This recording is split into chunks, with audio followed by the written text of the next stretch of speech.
22 years with the company, and it ends with your CEO calling you deadweight in front of the entire executive team. But here's the thing about deadweight.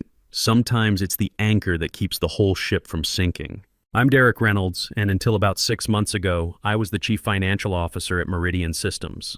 Built that company's financial foundation from the ground up, guided them through 3 recessions, 2 major acquisitions, and more market crashes than I care to count. But none of that mattered when Bradley Thompson decided I was standing in the way of his $4 billion empire. The meeting that ended my career started like any other quarterly board review. Glass conference room on the 32nd floor, polished mahogany table, leather chairs that cost more than most people's cars. The kind of corporate theater where big decisions get dressed up as collaborative discussions. I walked in with my usual stack of financial reports, risk assessments, and compliance checklists.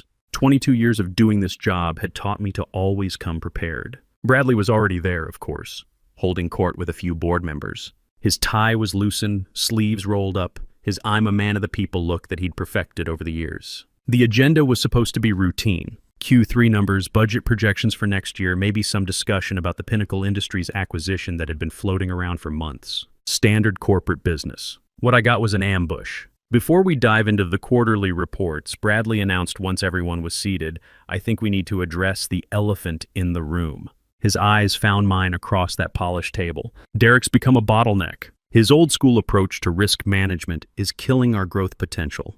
You know that feeling when the temperature in a room drops 10 degrees in 2 seconds? That's what happened.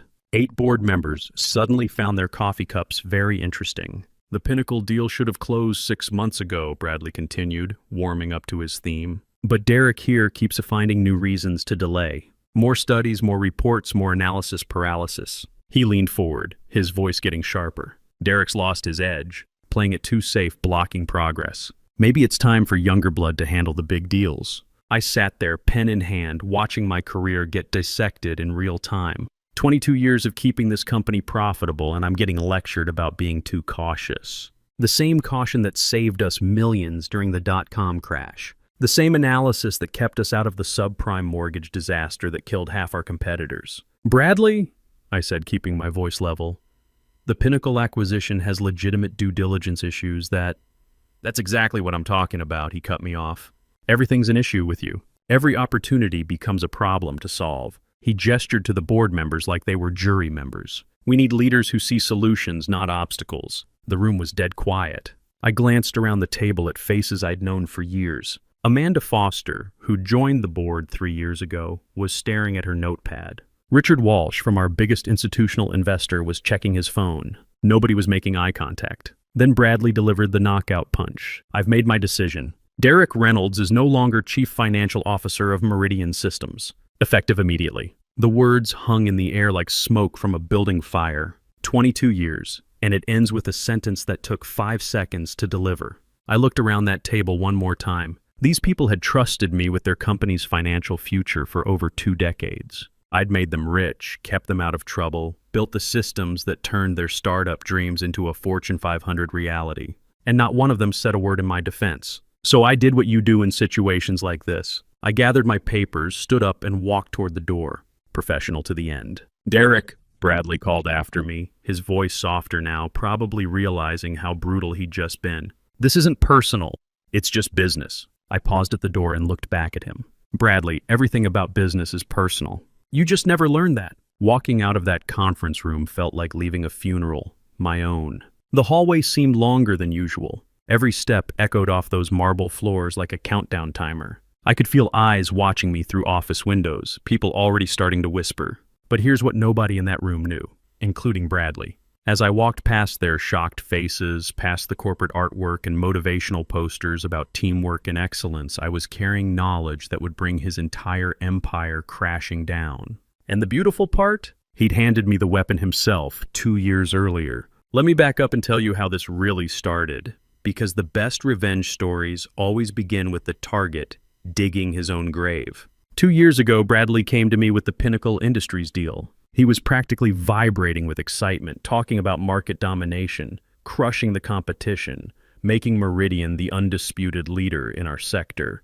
Classic Bradley, big vision, bigger ego, zero patience for details. The numbers looked solid on paper, I'll give him that. pinnacle was a tech company with good revenue streams and decent growth projections. But I've been in finance long enough to know that paper doesn't tell the whole story. During my initial review, I found some concerning liability issues. Nothing deal-breaking, but enough to raise red flags. Environmental compliance problems at their manufacturing facilities. Some questionable accounting practices in their international divisions. A few lawsuits that hadn't been properly disclosed. Standard due diligence stuff, really. The kind of issues that experienced CFOs catch before they become expensive problems. "We don't have time for deep investigations," Bradley snapped when I brought up my concerns. "Our competitors are circling. If we don't move fast, someone else will snap them up." This was classic Bradley Thompson. Rush first, worry about consequences later. I'd watched him operate this way for years, and it usually worked out because I was there in the background,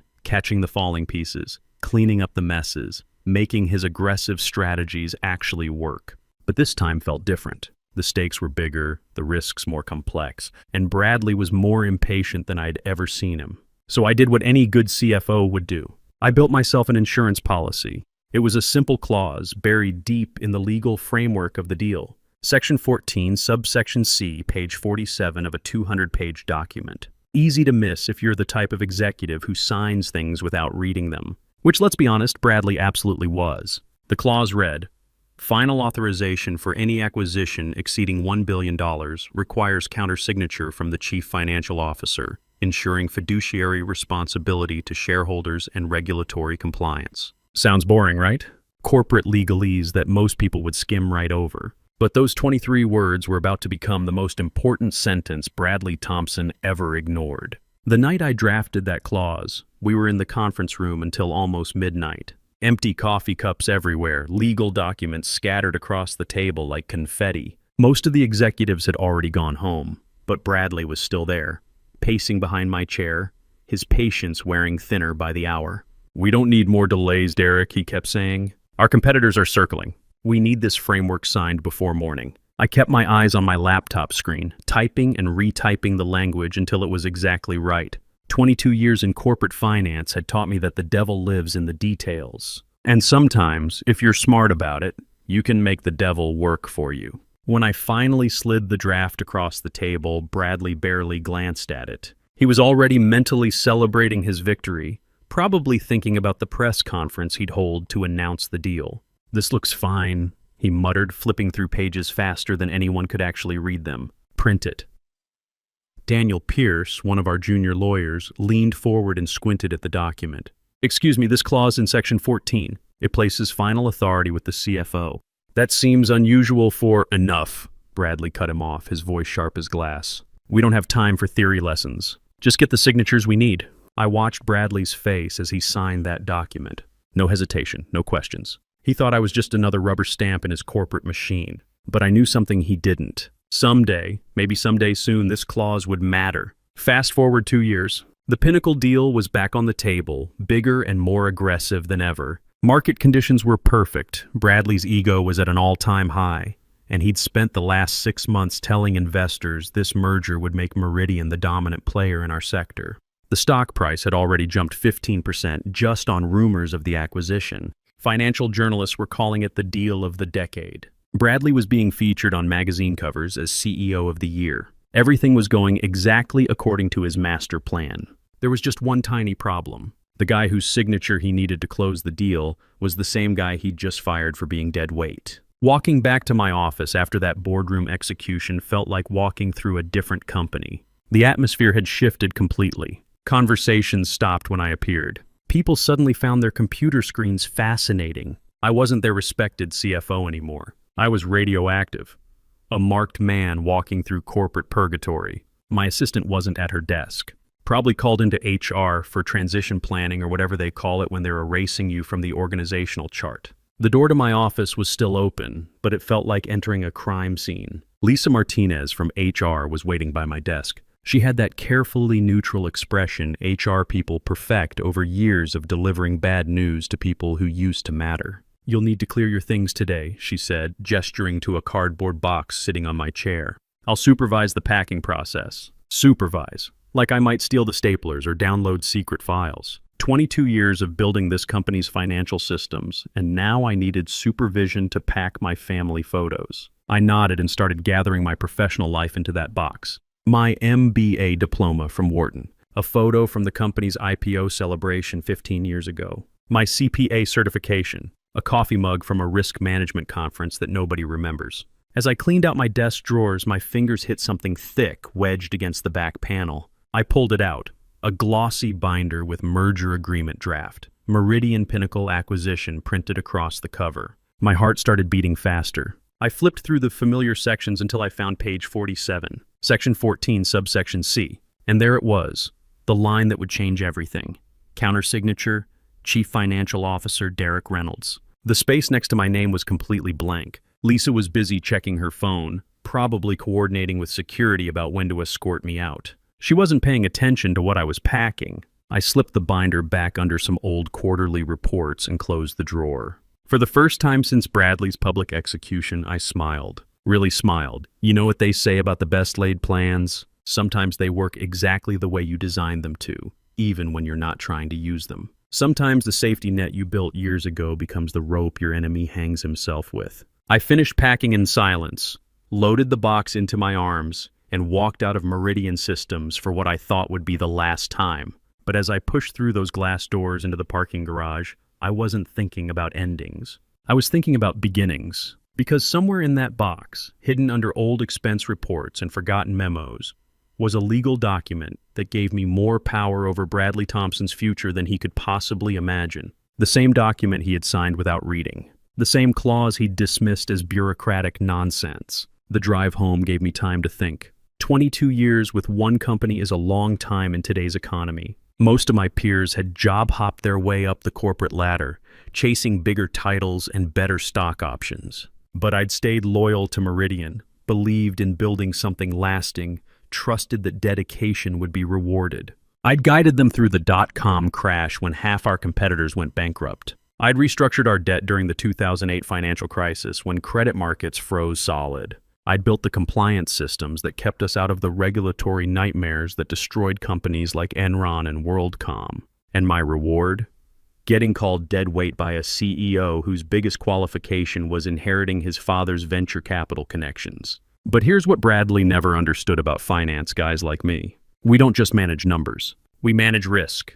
And the biggest risk to any company isn't market volatility or competitive pressure. It's arrogant leadership that stops listening to the people who actually know how the machine works. That night, I sat in my kitchen and opened the binder. Every page was exactly as I remembered it. Every clause was still legally binding. And that blank line next to my name? It was still blank. The beautiful irony was perfect. Bradley thought firing me solved his problem. What he'd actually done was hand me the keys to his entire empire. The next morning, my phone started ringing at 7:30 a.m. I was still in my bathrobe, making coffee and trying to adjust to the strange reality of having nowhere to be. 22 years of corporate routine, and suddenly I'm unemployed on a Tuesday. The first call was from Patterson, Wright & Associates, the law firm handling the Meridian Pinnacle merger. The voice on the other end was polite but urgent. "Mr. Reynolds, this is Jennifer Walsh from Patterson Wright.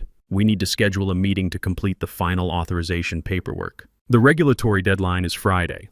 I let it go to voicemail. By 9 a.m., 3 more calls. By lunch, 7, each one a little more desperate than the last. "Derek, this is Tom Patterson himself. We understand there have been some organizational changes, but the legal framework still requires your signature.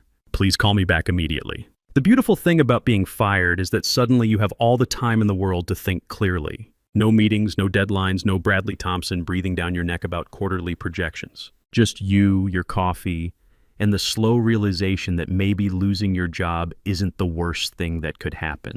Around 2 p.m., my phone buzzed with a number I didn't recognize. International area code. I almost didn't answer, but curiosity got the better of me. "Mr. Reynolds? This is Richard Walsh from Northridge Capital." I sat up straighter. Northridge managed over $400 billion in pension funds and institutional investments. When they called, smart people answered. "Mr. Walsh, what can I do for you?" "I'll be direct, Derek. Our analysts have been reviewing the Pinnacle acquisition structure. We understand you hold the required countersignature for final approval." "That's correct. Given recent developments at Meridian, we wanted to understand your current position on this transaction." I leaned back in my kitchen chair, looking out at the city's skyline. Somewhere in one of those glass towers, Bradley was probably pacing his office, demanding updates from lawyers who had no updates to give. "What's your analysis of the deal, Mr. Walsh?"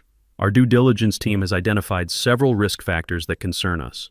Environmental liabilities at Pinnacle's manufacturing sites, some irregular accounting practices in their overseas operations, a few regulatory issues that haven't been fully disclosed, the same issues I'd flagged 2 years ago, the same concerns Bradley had dismissed as analysis paralysis. "Those issues are still unresolved," I said. "We suspected as much. Derek, I'll be frank with you. If this merger proceeds without proper due diligence, Northridge will likely exit our position in Meridian entirely. We're talking about a $300 million investment." After Walsh hung up, I sat in my kitchen thinking about irony. Bradley had fired me for being too cautious about a deal that his biggest investor was now questioning. The same caution he called dead weight was exactly what smart money appreciated. Day 2 brought more calls, more emails, more desperate attempts to locate the missing CFO signature. But it also brought something else: news coverage. Meridian Systems faces unexpected delay in major acquisition. The financial press had picked up the story. Not the full story. They didn't know about the firing yet, but enough to start asking questions. The stock price wobbled. Nothing dramatic, just the kind of uncertainty that makes institutional investors nervous. Day 3 was when things got interesting. My phone rang at 6 a.m. Bradley Thompson himself, his voice tight with controlled panic. "Derek, we need to talk. This delay is creating unnecessary uncertainty in the market."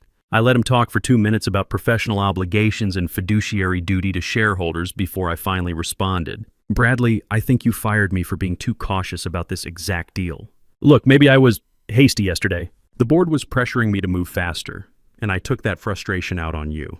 That wasn't fair. Hasty. 22 years of building his company's financial foundation, and my termination was hasty." "What exactly are you asking me to do, Bradley?" "Sign the authorization. Complete the merger. Then we can discuss your future with the company." "My future? I thought I was dead weight." The line went quiet for 10 seconds. "Derek, please, don't let ego destroy what we've built together." Ego. The guy who'd publicly humiliated me was lecturing me about ego. "I'll consider it," I said, and hung up. But I'd already made my decision. Not out of anger or revenge, though I'd be lying if I said those feelings weren't there. I made it because 22 years of experience had taught me something simple. When someone shows you who they really are, believe them. Bradley had shown me that loyalty meant nothing to him. That experience was a liability, not an asset.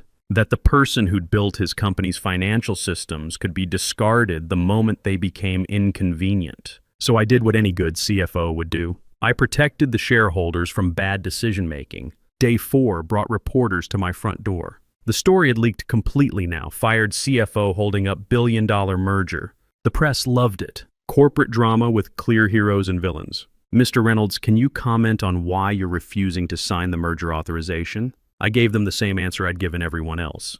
Due diligence isn't negotiable. Never was, never will be. Day 5 was when Bradley's world really started falling apart. The story hit the major financial networks. Meridian CEO fires CFO, then needs his signature for merger. Stock price down 12%. Board members calling emergency meetings. Institutional investors making threatening phone calls. I watched Bradley's damage control press conference from my living room. He looked terrible. Pale, sweating, eyes darting around like a cornered animal. "This is a temporary procedural issue," he insisted to the cameras. "We're confident it will be resolved shortly." But his voice cracked when he said it. The market doesn't believe executives who crack under pressure. That evening, my phone rang. Elena Porter from Sterling Associates, a name I'd never heard before but sounded impressive enough. "Mr. Reynolds, we represent a consortium of investors interested in distressed corporate assets. We'd like to discuss a consulting opportunity with you." "What kind of opportunity?" "Senior financial advisor position. Full autonomy on due diligence decisions. Equity participation. And most importantly, the professional respect your expertise deserves." I'd never heard of Sterling Associates, but a quick internet search was enlightening. They specialized in acquiring assets from companies whose management had made spectacularly poor decisions. Companies whose stock prices had collapsed due to leadership failures. Companies exactly like Meridian Systems. "I'll consider it," I said. That night, I opened my laptop and typed a short email. Not to Bradley, not to the lawyers, but to myself. A reminder of what this was really about. Due diligence isn't negotiable. Never was, never will be. I saved it as a draft and closed the laptop. The words didn't need to be sent to matter. They were my truth, and that was enough. Friday morning, deadline day. The moment Bradley Thompson had been dreading for 6 days, and I'd been quietly anticipating. I woke up at my usual time, 6 a.m., 22 years of corporate habit doesn't disappear overnight, and made coffee in the strange quiet of having nowhere to be. No meetings to rush to, no reports to review, no Bradley Thompson demanding updates on quarterly projections. Just me, my kitchen table, and the knowledge that by 5 p.m. today, a $4 billion empire would either stand or fall based on whether I picked up a pen. By 8 a.m., my phone was ringing nonstop. Lawyers, board members, even some Meridian employees I'd hired and mentored over the years. Everyone wanted to know the same thing. Would Derek Reynolds sign the authorization? I let them all go to voicemail. Around 10 a.m., something interesting happened. A courier showed up at my door with an overnight package. Inside was a formal letter from Pinnacle Industries themselves. Not their lawyers, not Meridian's legal team, but the actual company Bradley was trying to acquire. Mr. Reynolds, the letter began, we recognize your critical role in ensuring the integrity of this transaction. Without your authorization, we cannot proceed. We would welcome the opportunity to discuss this matter directly. They were going around Bradley entirely. Smart move. Why negotiate with a CEO who'd already proven he couldn't deliver what he'd promised? But the real surprise came at noon. A knock on my door, and standing there was Amanda Foster, the board member who hadn't said a word during my execution 3 days earlier. Derek, can we talk? I invited her in, poured coffee, and waited to see what Meridian's board of directors wanted to say now that their billion-dollar deal was falling apart. The board met in emergency session this morning, Amanda said, stirring sugar into her cup with nervous precision. We've reviewed the legal framework of the Pinnacle acquisition. We understand the situation. What situation is that? You're the only person who can complete this merger, and Bradley fired you. I nodded. That's an accurate summary.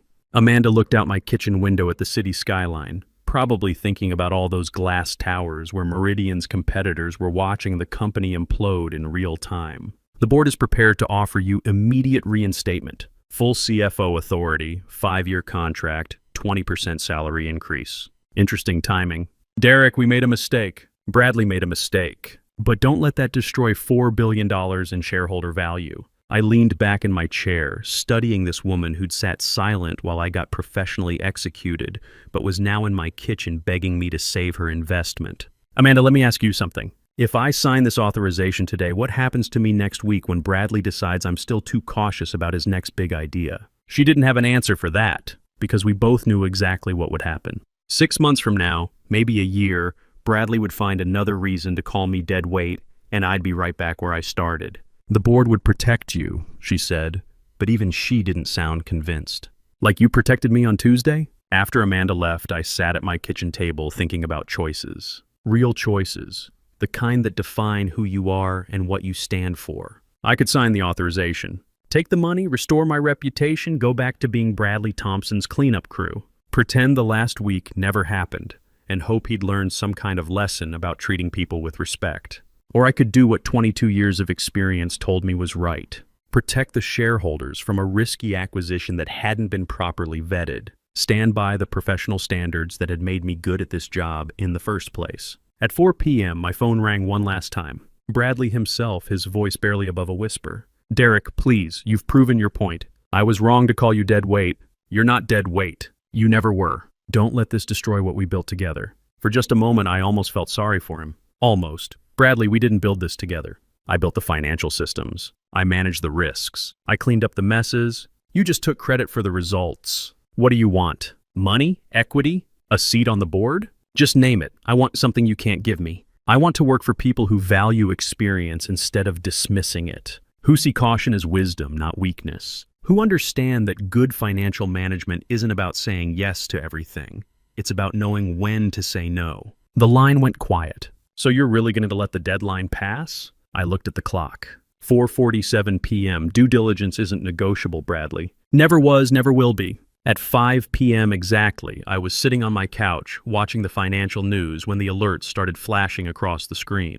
Breaking. Meridian Pinnacle merger collapses. Stock in free fall after deal failure. CEO Bradley Thompson, unable to secure required authorization. Within an hour, the stock had dropped 30%. Trading was halted twice. Financial analysts were calling it one of the most spectacular corporate failures of the year. My phone rang. Elena Porter from Sterling Associates. Mr. Reynolds, I assume you've seen the news. Our offer stands. In fact, given today's developments, we'd like to discuss expanding your role. What did you have in mind? Chief Financial Officer. Sterling is acquiring Meridian's core technology assets from bankruptcy proceedings. We need someone who understands the real value of what they built. Someone who can spot the risks that others miss. I looked out my window at the city lights starting to flicker on in the gathering dusk. Somewhere out there, Bradley Thompson was probably in his office, watching his empire crumble on live television. When do we start? I asked. 6 months later, I was back in corporate America.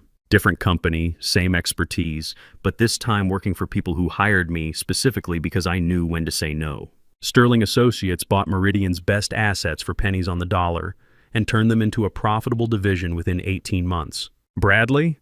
Last I heard, he was working for a mid-level consulting firm, trying to rebuild a reputation that would never fully recover. The business world has a long memory, especially for leaders who spectacularly implode on live television. The funny thing is, none of this was really about revenge. It was about something simpler: professional integrity. After 22 years of making other people's aggressive strategies actually work, I finally said no to one that didn't make sense. Sometimes that's all it takes. One person refusing to go along, standing up and saying, "This doesn't pass the smell test and I won't put my name on it." The clause I'd written 2 years earlier wasn't about power or control. It was about fiduciary responsibility, doing right by shareholders, employees, and everyone whose financial future depended on making smart decisions instead of fast ones. Due diligence isn't negotiable. Never was, never will be. And sometimes the deadweight is actually the anchor that keeps the whole ship from sinking.